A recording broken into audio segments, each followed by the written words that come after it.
Good morning, everyone. Glad to be giving a talk for Babs again. Today, our talk is Uposatha Observance Then and Now. So let's see what the Buddha had in mind when he encouraged people to observe Uposatha. And there's one particular sutta which sometimes is called the Mula Uposatha Sutta. This is found in the Anguttara Nikaya, Book of Trees, Sutta number 70. This sutta starts off with Visakha, the great disciple, or rather the great Daika, or supporter of the Buddha and the Sangha during his time. At the time, the Buddha was staying in a monastery in Pubarama, the eastern park.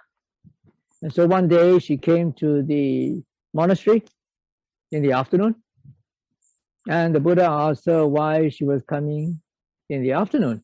And she said she was here to observe the Uposatha.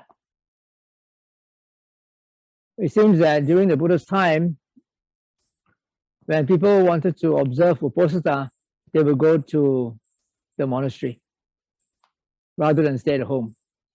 I guess that makes sense because one is bound to get distracted by the many things that need to be done at home and also other members of the family.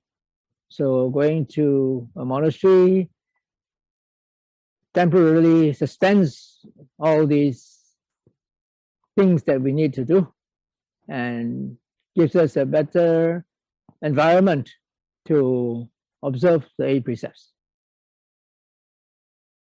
So when Visakha was seated nearby the Buddha, then the Buddha said that there are actually 3 kinds of Uposatha. The first is called the Cowherds Uposatha. The second is called Nigaṇṭhas Uposatha. And finally, the last one is called the Noble Ones Uposatha. A Cowherds Uposatha is so called because cowherds, when they herd their cattle, they are usually quite free. And what do? They will try to take the cattle to a place to graze and to drink water. And then they will think about the next place that they're going to tomorrow and so forth. So they are actually thinking about the cattle as well as of themselves. While they are thinking of getting the cattle to a place to graze and also to drink water, they also think about their own food. What I ate today and what I'll be eating tomorrow. So this is the Cowherds Uposatha. When people come to observe Uposatha and they talk about food, about the nice, delicious Penang char kway teow that can be found in this store, or another place where you can find laksa or whatever. So when you talk about food and talk about the enjoyment of the pleasures to the senses, after you stop observing Uposatha, and when you get back to your home, that is the Cowherds Uposatha. So when you want to look at it in a more general way, it's not only about food, but talking about any sorts of sensual enjoyment. So when people come to the monastery to observe Uposatha and they engage in thoughts like that or engage in talk like that with others, that is called a Cowherds Uposatha. The next one is the Nigaṇṭhas Uposatha. Nigaṇṭha was the leader of the Jains. We call them Jains now. They are actually the Jina. He calls himself the Jina, the conqueror, which the Buddha also called himself so, or is called by his disciples. And the explanation given by the Buddha about the Nigaṇṭhas Uposatha, according to research of what the Nigaṇṭhas or the Jains did at the time seems to show that it's not very accurate. And it's not very nice also, because this was deprecating the practice of the Nigaṇṭhas, saying that they only are encouraged to abstain from killing or taking life within a certain distance rather than towards all living beings. And also talk about their practice of going around naked and asking the lay people who come to observe Uposatha to take off all their clothes and to renounce all belongings. But it seems that some of these practices are not really true. And we don't know whether the Buddha actually said that, or whether the compilers of the Pali Canon made it up because of the rivalry between the Buddhists and the Jains at the time. So I'm not going too much into detail about this. So it's like deprecating other people's practices or relating to Uposatha. And finally, he talks about the noble ones Uposatha, and he says it's about cleansing the defiled mind by exertion. And how does one go about doing that? Well, according to the Buddha, that is exertion by recollecting 5 things. And one more thing is by recollecting and imitation. So let's talk about these 5 first. I'm sure that many of you are already familiar with this. Instead of the full list of recollections, only the first few are mentioned here. Recollection of the Buddha, the Dhamma, the Sangha, the Sila, your own Sila, how impeccable it is, unbroken, unblemished, how it leads to Samadhi, and it is also associated with right view. And finally, there's one Devata Nusati, which is recollection of the Devas. Now, recollection of the Devas does not mean that you go and pray to a Deva in a shrine in that manner. Recollection of the Devas is about yourself. The Buddha listed out the Devas of the 6 essential realms, all of them, from the 4 great kings until the highest one, Mara stays, called the realm of the Devas who control the creation of others. Para Nimitta Vasavati. So these Devas. So you are supposed to recollect certain things about the Devas which you also have. And what are these things? Certain qualities. Well, it is because of the saddha, the faith of these Devas, that they were born in such enjoyable or pleasurable circumstances right now. And just as these Devas, who on account of their faith were born in such heavenly realms, I too have such faith. So it's like comparing the faith of the Buddhas within yourself, right? And this goes on to other things as well. To Sila, it's because of the Sila, the morality of these Devas before they became Devas, that they were reborn in the heavenly realms. So too for learning. Sutta here actually means what you have heard. I'm sure you are familiar with the phrase Evang me sutang. Thus have I heard. During the Buddha's time, the only source of information was through hearing what others had to say.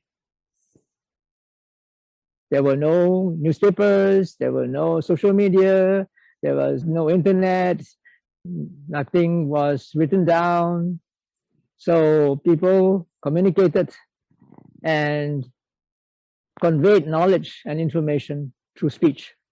So if you are someone who have heard a lot, that means you are knowledgeable, provided you understand what you heard. The next one is chaga, or generosity. And the last one is panya, or wisdom or intelligence. So one recollects that on account of these 5 things, faith, morality, learning, generosity, and wisdom, these devas were born in their respective heavenly realms. Just as these devas have these qualities in order to be reborn there, so too I have these qualities as well. So that's how you practice the recollection of the devas.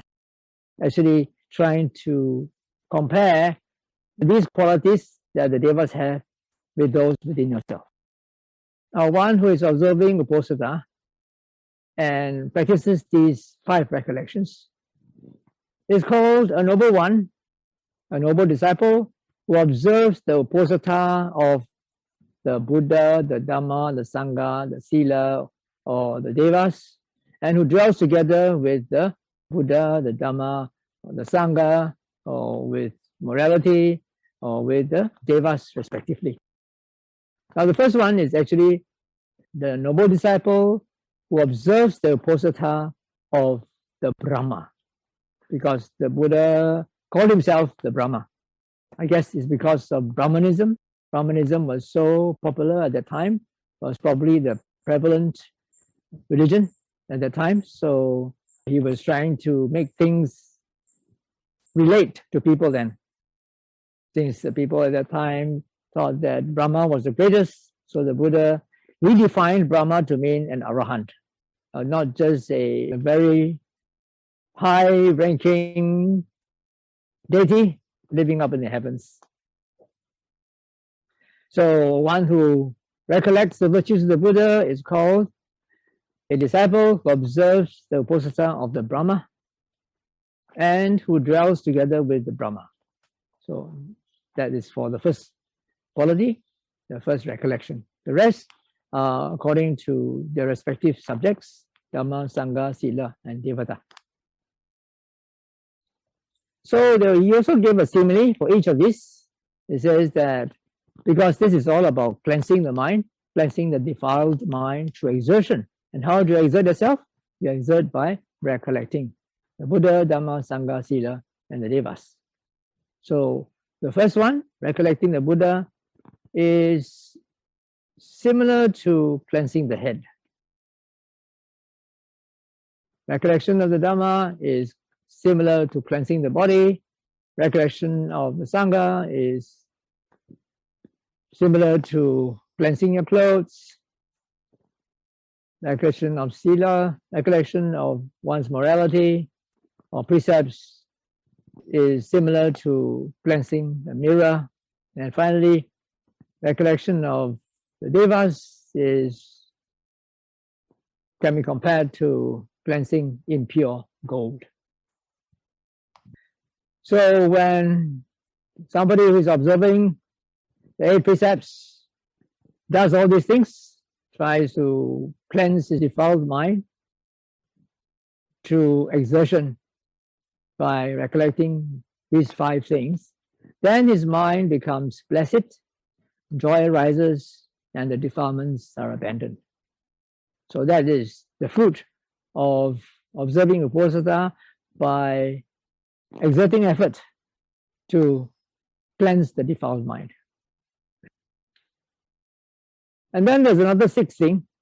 The 6th thing is also exertion, but it's not just by recollecting, it is also by imitating. And why do you do that? You try to recollect the Arahant's intrinsic 8 precepts. Intrinsically, the Arahants are always in that mode of observing the 8 precepts, or rather the 8 precepts are automatically observed by the Arahants without them having to say it, because an Arahant will never take life intentionally, nor would an Arahant take anything that is not given to him, nor would he commit sexual misconduct, nor would he break his practice or his habit of celibacy and engage in any sexual activity. Then he would also not lie, and he would also not take intoxicants that would make him heedless. He would also not eat at the wrong time. And finally, he would also not embellish himself with adornments or get involved in any forms of entertainment, as well as sleep on high or luxurious beds. So you recollect this, saying that the Arahants intrinsically practice these 8 things. So for me today, I will also try to be like an Arahant and practice all these 8 things. So that's by recollecting and imitating. However, there are passive and active aspects of the 8 precepts that the Buddha talked about in this particular sutta. And 4 of them have explicit explanations of the active aspects of the 8 precepts. The other 4 don't have. So these are the 4 that have the active aspects of the 8 precepts. The first one is to abstain from killing, is the passive one. And then the active one is to have compassion towards all living beings. Right? For example, you see in this picture, this boy is trying to save a young deer that got caught in a flash flood in a stream. So this is compassionate towards all living beings. Oh, I usually give the example of going to a toilet. Supposing you are in a retreat in SBS, and as you know, SBS is at the edge of the forest. And so sometimes the toilet lights are not switched off. And when you get to the toilet and you see that the toilet bowl or the sink is full of insects. So what do? Since you're observing the 8 precepts, the first one is to abstain from killing. You try to avoid the bowl that has all these insects, and you go to the next bowl, the next toilet bowl, to see which one is free of insects, and then you use that one. All right, this one is you're observing the passive aspect of the first precept. You're not killing, right? But you're not practicing compassion also. What you should do is you should also save those insects from the water. All right. Another thing is I always like to remind our yogis in SBS when they come for retreat. Switch on the toilet lights only when you need that, and switch off when you don't need them. If you leave them on because it's near the forest, a lot of insects will come and they will drop into the bowl or stuck to the sink, and then when the next person comes to use it, then he or she will have a problem trying to save those insects, or will have a problem trying to find a proper place to answer the call of nature. I also thought about this a long time ago when we were designing those buildings, and I always try not to have any lights above the toilet bowl. So what I would do is I would put the lights on the corridor outside. There's enough light to see when you get into the toilet without any lights in there itself, because the toilets are open at the top. They don't have a ceiling over them. You know, I mean, there's just a partition, and then it's open, and then the ceiling right up there. There's a gap in between the ceiling or the soffit of the upper floor and the floor where the toilet is. So there's enough light. But we also put a light there at the wall, a fluorescent lamp that can also shine into the toilet.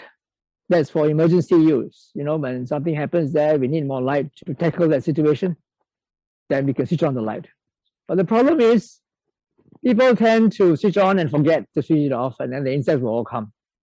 So what I did was I just took off the fluorescent lamp so that nobody can use it. Okay, so that's a precaution, that if you come to SBS and you want to use the toilets or anywhere else where there will be insects, try to practice compassion as well. Switch off the lights, use them only when necessary, and once you're done, switch them off again. So the next one is about stealing.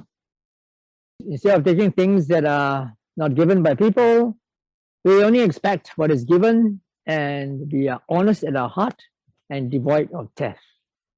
So you don't go around deceiving people through swindling them in various ways.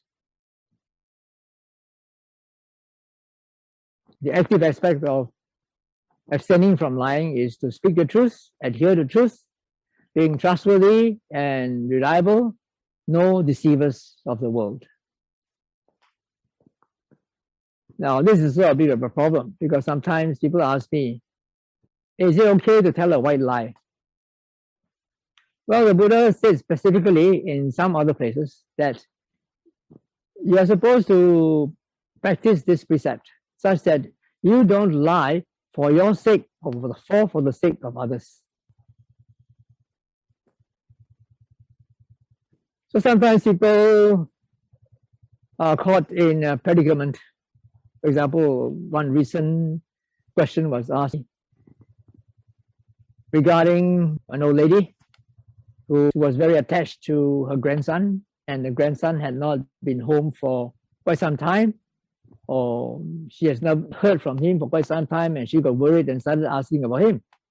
But actually, the grandson had contracted COVID-19 and was in the hospital. And so the family members were hesitant to tell her for fear of her getting worried and upset. So they will say, oh, he's probably outstation, or he's not free to answer you.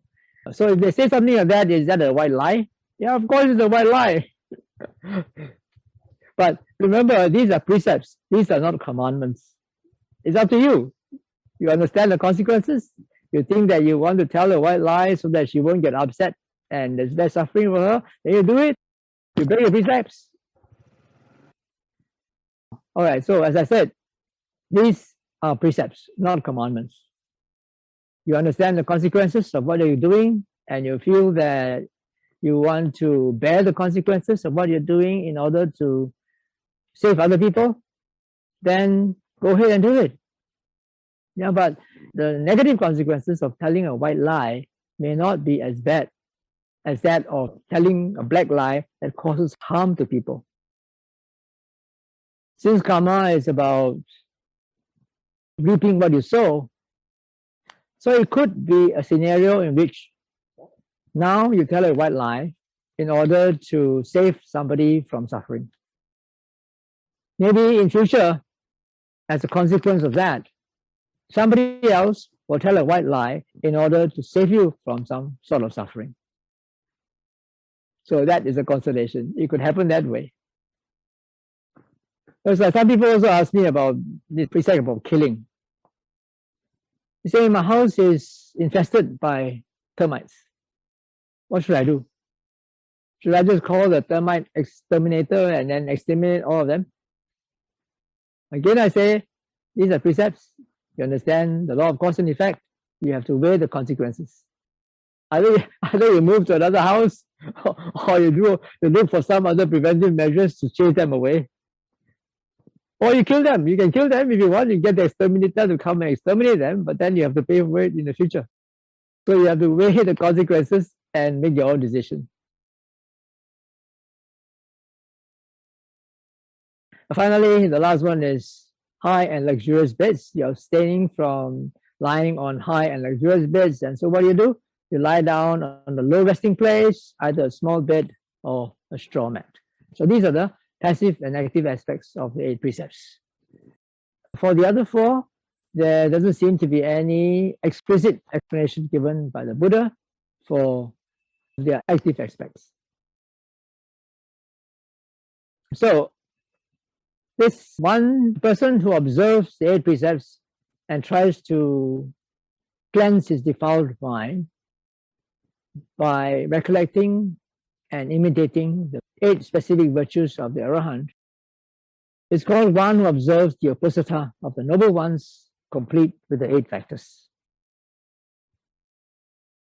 And the Buddha said, one who does so will get the fruits and benefits far greater than kinship over the 16 great countries.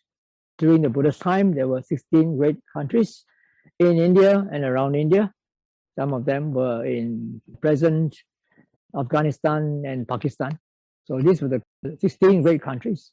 So the Buddha says that if you observe the Uposatha of the Noble Ones, complete with the 8 factors, then the fruits and benefits that you can get from this observation would far outweigh the fruits and benefits that can be obtained by being the king of all the 16 countries. And then he went on to elaborate and give us a time scale of the various Deva realms. So here's the time scale according to your realm. You all might be familiar with the 6 realms, the 4 great kings, the Chatu Maharajika, Tavatimsa, the heaven of the 33, the Yama realm. Now this Yama realm of deities is not actually the same Yama, the King Yama, that presides over a being who has just passed away. That Yama seems to be a deity who is so-called guardian of hell, who decides where you're going to go, who weighs your good deeds and the bad deeds and allocates you your proper destination. So I don't know whether that is just a metaphor or there's really a deity there who is doing all this nasty business. Because the law of karma works by itself, you know. You don't need somebody there to preside over the workings of the karma. But anyway, let's not go into that. That's another matter altogether. So this Yama realm of deities is another realm, is higher than the realm of the 33. And beyond that is Tusita heaven, where it seems that the Bodhisattva stayed before he came down to earth to become our current Sammasambuddha. It seems also that currently the next Buddha is also staying there. Nimanarati is the devas who delight in their own creations. And the last one is the devas who control the creations of other devas. They don't have to create, people create for them and they have control over it. So these are the 6 celestial realms within the central realm. The Buddha also talked about those higher than that, but he never elaborated on them. And those higher than this would be the Brahma deities. One celestial day and night for that particular realm, for the 4 great queens realm, is equivalent to 50 human years.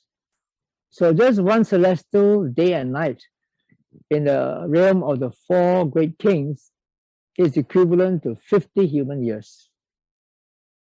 I don't know where these realms are, and it's unlikely that it will be in our physical solar system because we don't have one day and night lasting so long in our solar system, unless they are in a different dimension, which we don't understand, right? So I don't know, in the dimension that they are in, I don't know how the time dimension works.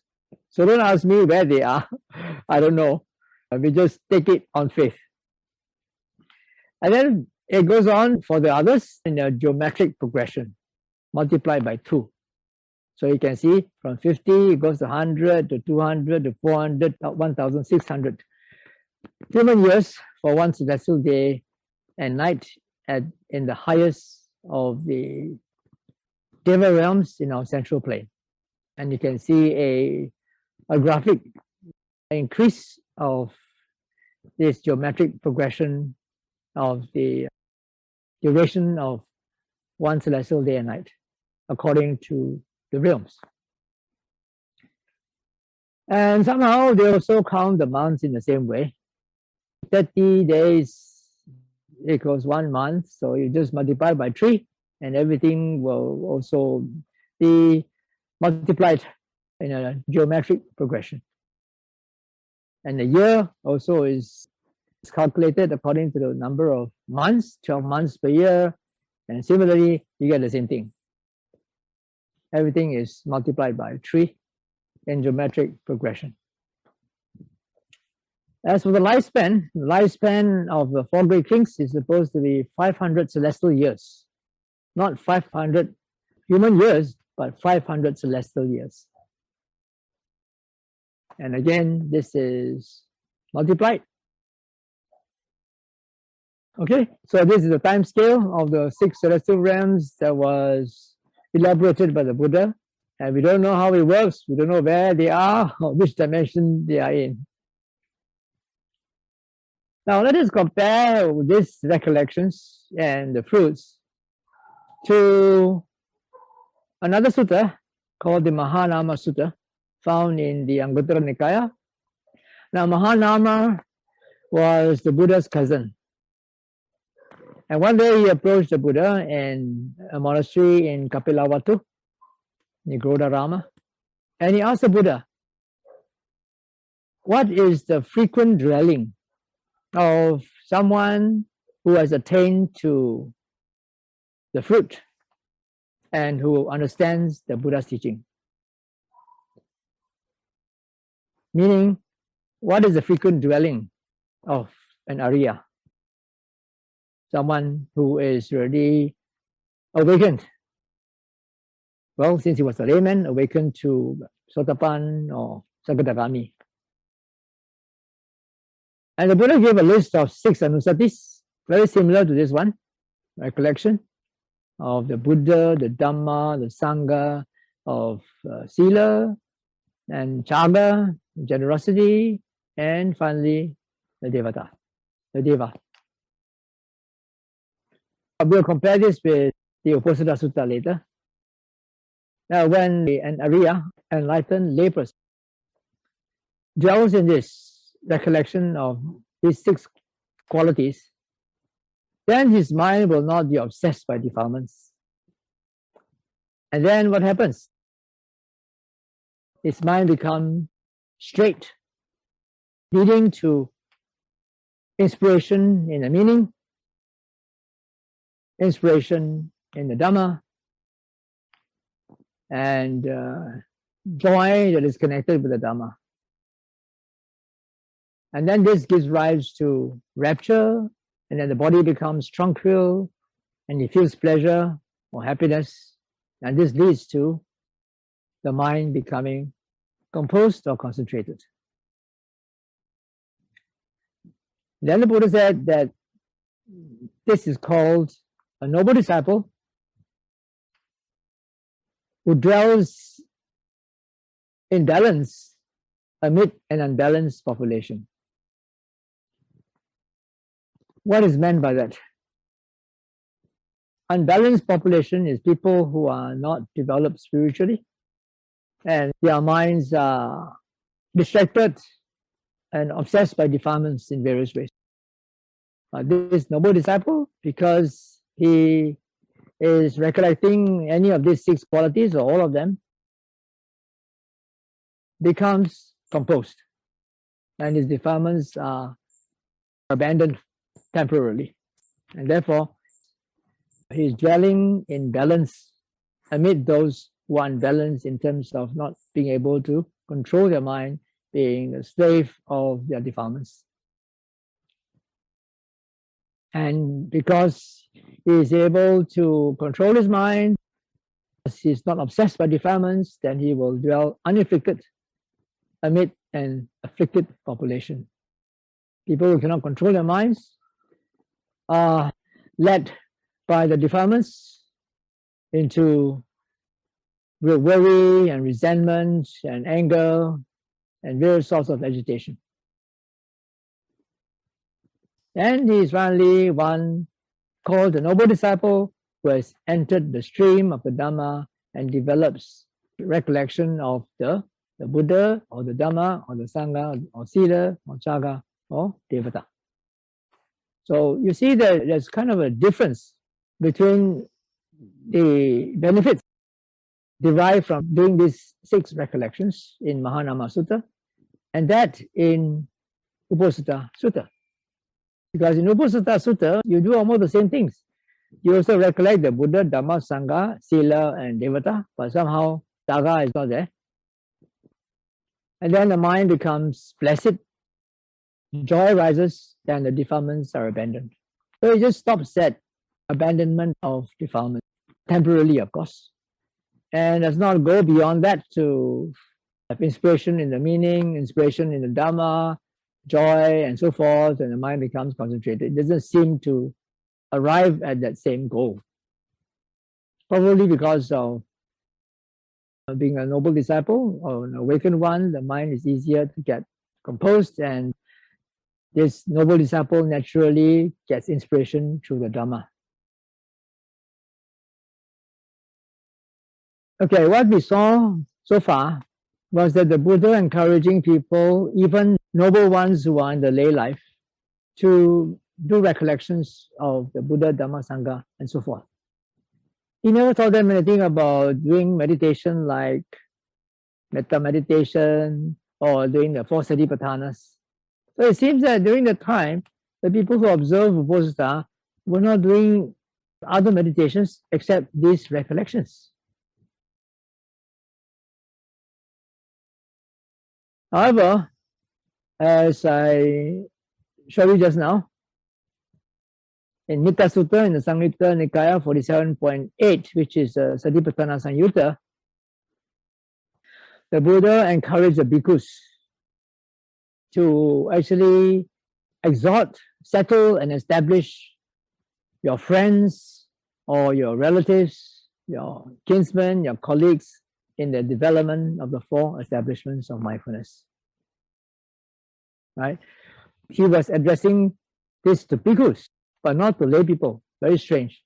He's asking the bhikkhus to try to encourage their friends, probably lay people, colleagues, fellow bhikkhus, of course, friends, relatives, or kinsmen. These are lay people. And so the bhikkhus are encouraged to exhort, settle, and establish their friends, or colleagues, and kinsmen, and relatives in the development of the 4 establishments of mindfulness. But he did not really say this directly to the lay people who came to him for advice. Even someone like Mahānāma, who was at least a Sotapanna, and who asked for advice on the frequent dwelling of a noble disciple who has attained the Dhamma and who understands the Buddha Sasana. One would think that the Buddha should encourage him to keep on practicing and for the higher paths. But no, he still stopped at recollection of the Buddha, Dhamma, Sangha, and so forth. Now, this is a bit strange. Okay, so we're done with the Uposatha observance during the Buddha's time. And now let's look at Uposatha observance now. What do people do now during Uposatha? So the common practices on Uposatha day nowadays is social gathering. In many places, particularly in traditional Buddhist countries like Sri Lanka, Burma, and Thailand, Uposatha day is a day of social gathering. They go to the temple, they go to the monastery and get around and chit-chat, and you see them, some of them are just chit-chatting away, looking at people, you know. But of course, some of them observe the 8 precepts, or maybe most of them observe the precepts, and after doing that, then they go to do their social gathering. They have social gathering and chit-chat with people. And some people, of course, make aspirations and prayers, especially on Uposatha day, although it's not necessarily confined to that. I've heard of people in Penang many years ago when I was in Mahindārama temple in Penang. Because I'm not really exposed to all these city, urban temples and monasteries. I was there on some occasion, maybe I was giving a Dhamma talk or something, and I observed that outside under the Bodhi tree, there was a glass box, and there were a lot of white paper with writing written on it, you know. Instead of people putting in donations, you know, you see people putting in all these slips of paper into that glass box. And I was wondering what it was. And I asked some temple devotees. And he told me that, oh, these are the students who are going to take the exam soon. They're coming here to make their aspiration to pass the exam with flying colors and so forth. I guess, when you are under 8 precepts, it's more powerful for your inspirations to come through. But having said that, even during the Buddha's time, or rather, according to the commentaries, during the Buddha's time, people would make dana, and while they are making dana, then they would make the aspirations. All those biographies of the great disciples of the Buddha all have this same element. In a past life, when they were during a previous Buddha's time, they were so impressed and inspired by the great disciples of the Buddha at that time, they also made an aspiration to become like them. And so what they would do is they would make a dana to the Sangha or to the Buddha or to the Sangha headed by the Buddha. And while doing so, then they will make an aspiration, by this meritorious deed, in future may I also become a great disciple, like the great disciple of such and such a Buddha. So it's an age-long habit, and you could say practice of lay people. Of course, you also listen to Dhamma talk. Now here you see a picture of Dong Po Sumedo giving a Dhamma talk in Babs, but I'm sure nowadays, with COVID-19 movement restrictions, one can also have access to Dhamma talks through YouTube or by reading or listening to SoundCloud or some audio stream somewhere. And then you can also read Dhamma books, either at home or in the library, in your society. And then people also have Dhamma discussions sometimes during Uposatha Day. And in some places, they have sutta chanting. Besides, I guess in Babs, you have your regular weekly chanting at night, but on Uposatha Day itself, they might have a special session of chanting the suttas together. Or you could transcribe sutta passages as a form of mindfulness. I learned about this through Mechi Punissa. Mechi Punissa was in SBS, I think last year or so, and she conducted a Satipatthana course in Mandarin for interested people. One of her activities was script copying or transcribing the suttas. You can do that in any language, in Chinese or in English. You just try to copy the translation of that particular sutta, say for example, the Satipatthana Sutta. And as you try to copy that, transcribe that, then automatically your mind becomes composed. So that's an interesting tool that she used. It's a way of composing the mind. And after that, when you try to meditate, then you'll find that your mindfulness becomes better. And of course, some people meditate besides just the 6 recollections recommended by the Buddha. They can do other forms of meditation like the 4 Brahmaviharas, or even do Satipatthana or Anapana or whatever. And of course, you can also volunteer at society premises as part of what we call Vayavacha, which is another form of meritorious deed, volunteering your services. Or you could also volunteer for soup kitchen, especially now when the economic situation is so bad. A lot of people getting unemployed, people don't have enough to eat or to even get by. So as we saw, the positive aspect of the first precept of refraining from killing is actually to be compassionate towards all beings. So this is a form of being compassionate towards all beings by volunteering to help others. So I guess that's about all. Now we can see how Uposatha was observed during the Buddha's time as encouraged by the Buddha, and how it is practiced now. So if there are any questions, please feel free to ask them, and I will try my best to answer. Bhante, can I say that Mara resides under the Nimaṇārati or the Paranimitta realm? Yeah, the highest one, if I'm not mistaken. I see. Okay. How were the celestial to human years derived? I think he's asking about the calculation and the conversion. No idea. Ask the Buddha. All right. Next question comes from Facebook. Can Ayasma explain whether Uposatha Day is a ritual or otherwise? It seems that in India, the full moon days and the new moon days are pretty auspicious, because not only do they believe, but from the yogic sciences, it seems that the energy level at that time is just ideal for spiritual cultivation. So it's not just a ritual, but they are taking advantage of the spiritual energy that is available on such special days. So it's not just Saturday and Sunday, it's according to the phases of the moon. We have another question here. It's that the noble ones in lay life include the 8 and 10 preceptors. Well, you see, the word noble ones, Arya, or Arya Savaka, that is used by the Buddha in a Pali canon, is quite different from what we understand it to be nowadays.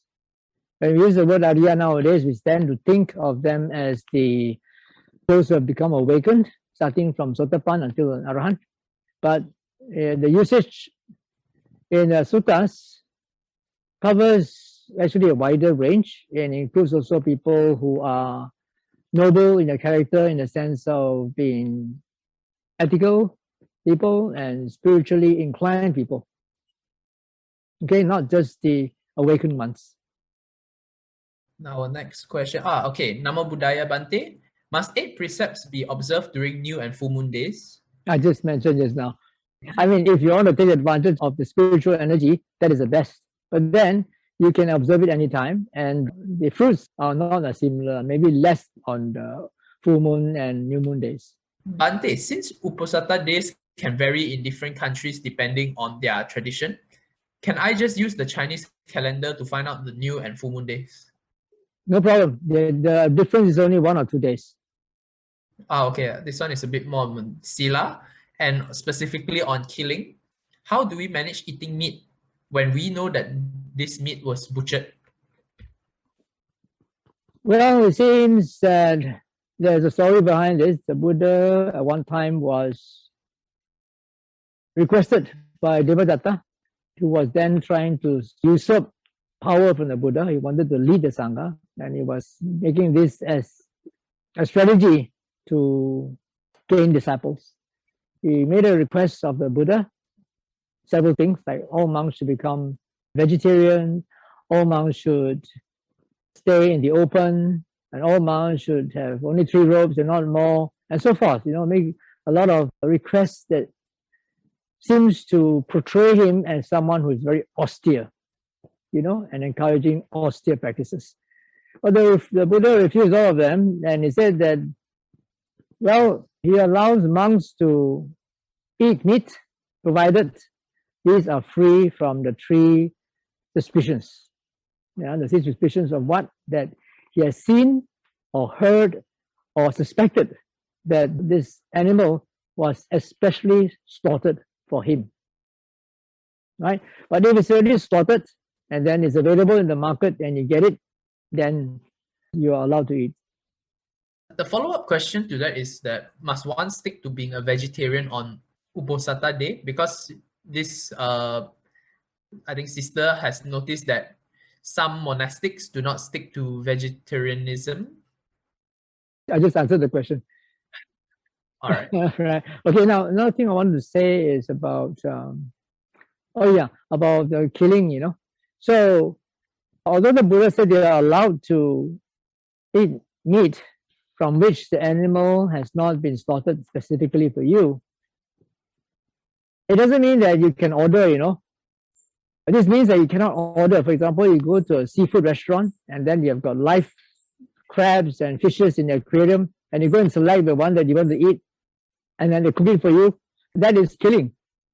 Or if you're going around the market, that this one story that Reverend Suvano talks about many years ago, because this lady was going around in a wet market, and then he saw a fish that was so fresh, she was still jumping, on the table. And she told the fishmonger, he says, I want this fish, but it's still alive, I can't buy a live fish. And so the fishmonger says, oh, no problem, ma'am. You go take a walk and come back later.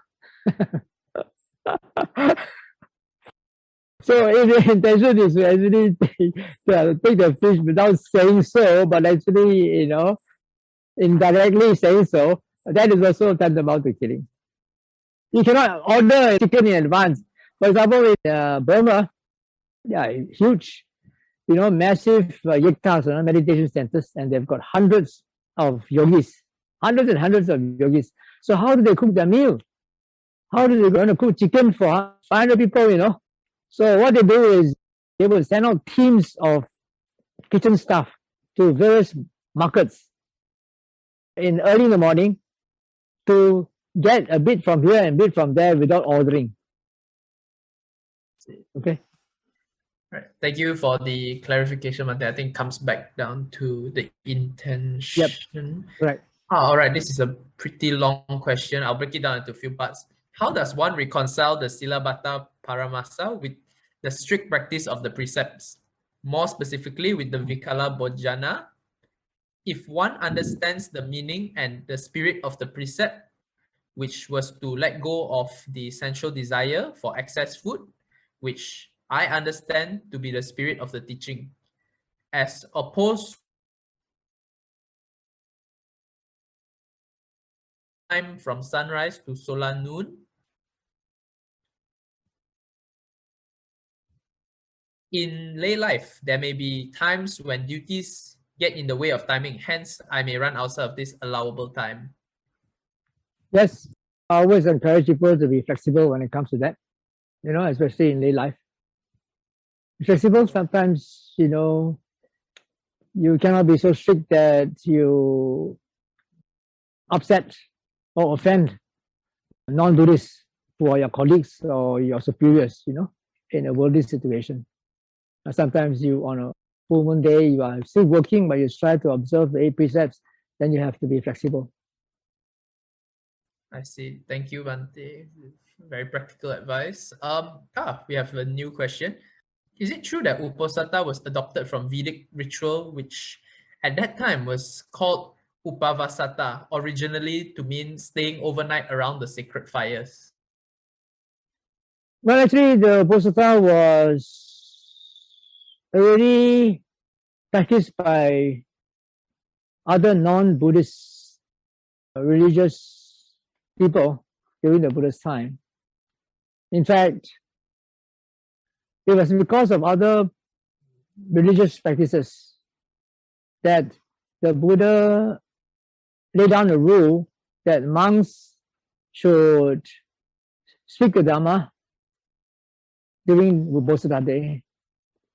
And because the monks during the Buddha's time were mostly meditators, and they all kept quiet, they kept to themselves, they didn't do anything. Lay people came to the temple, to the monastery, they just, mind their own business. They don't do anything to the lay people. And so the lay people complain, these monks are like animals, they don't talk to one another and they leave us all alone. Whereas in other religious establishments, at least they give Dhamma talk, they have Dhamma discussion and so forth.